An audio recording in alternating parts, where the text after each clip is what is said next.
I'm Carolyn Prasuti with the VOA Special English Health Report. In the early 1950s, researchers found that people scored lower on intelligence tests if they spoke more than one language.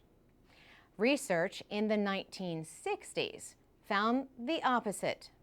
So, which is it? Researchers presented their newest studies in February at a meeting of the American Association for the Advancement of Science. The latest evidence shows that being bilingual does not necessarily make people smarter. But researcher Ellen Biastock says it probably does make you better at certain skills. She says, imagine driving down the highway. There are many things that could capture your attention, and you really need to be able to monitor all of them. Why would bilingualism make you any better at that? And the answer, she says, is that bilingual people are often better at controlling their attention, a function called the executive control system.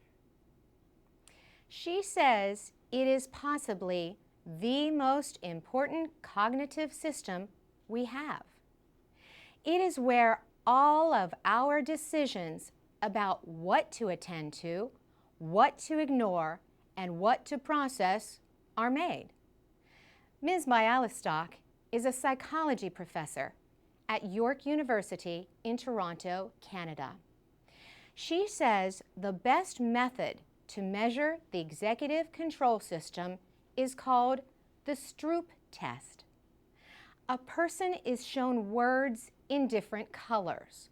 The person has to ignore the word but say the color. The problem is that the words are all names of colors. She explains, so you would have the word blue written in red, but you have to say red.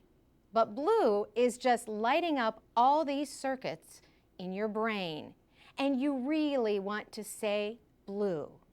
So you need a mechanism to override that so that you can say red. That's the executive control system. Her work shows that bilingual people continually practice this function.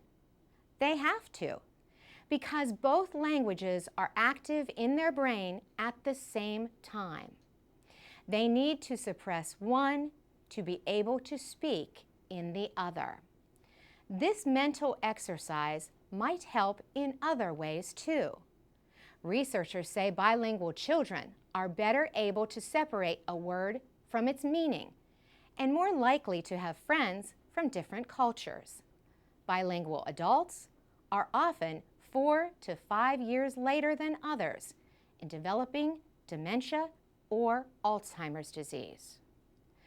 Foreign language study has increased in the United States, but linguist Allison Mackey at Georgetown University in Washington, D.C., points out that English-speaking countries are still far behind the rest of the world.